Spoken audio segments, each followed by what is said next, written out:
what really happens and what is really happening to Raila Odinga, as he says his political enemy and competitor William Ruto touring the Luhyias region in the Western world. One of the things we have to notice is that Western Kenya has been traditionally associated with strong support for the opposition leader Raila Odinga. But now William Ruto is touring there with a bag of gifts.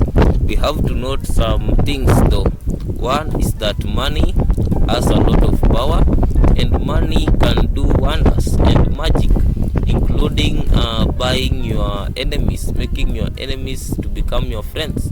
Indeed, a hungry man is a hungry man. And what happens when a hungry man sees food? It is the same thing that happens when a dog sees meat. It starts looking for a way that it can find and get that meat. So Ruto is carrying a lot of meat, is carrying a lot of opportunity and a lot of possibilities for people who support the government. And what happens to those that are not supporting the government? That is very simple.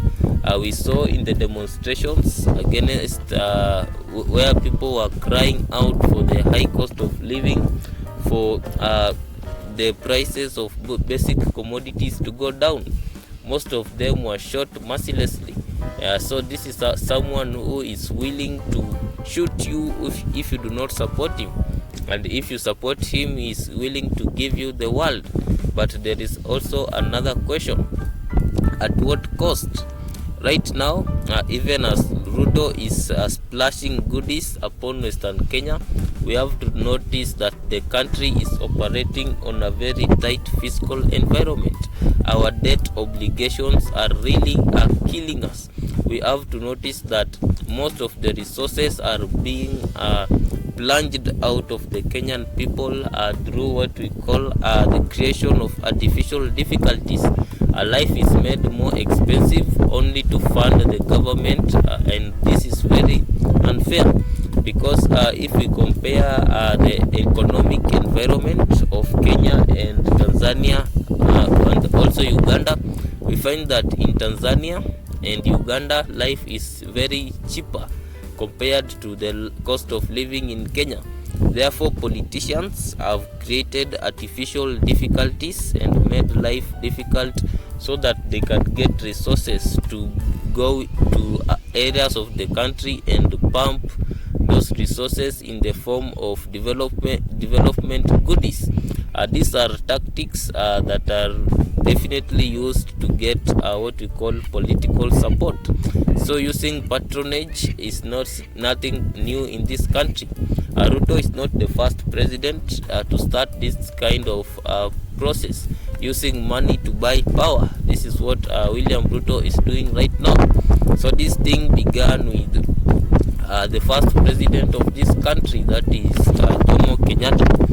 On many occasions, Jomo Kenyatta brought political power and political support by issuing gifts such as land and positions. So this is what also the late president Moi did, and Kibaki did, also Uhuru Kenyatta did, and right now William Ruto is doing. So to understand William Ruto, we have to know that William Ruto is a politician who sees ahead and not now. So William Ruto, as a political character, is someone who began campaigning for 2022 elections immediately after the 2017 elections. So this is a political character that plans for the future and starts acting in the moment to secure future gains. So why will Ruto go to Western Kenya and start giving gifts? There's only one reason for that, and that is William Ruto is seeking the support of people from Western Kenya and probably from the Luhya and Luo communities.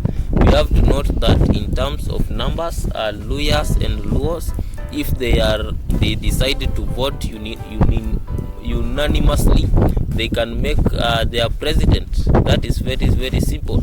But the problem in most cases in these communities is that people do not vote.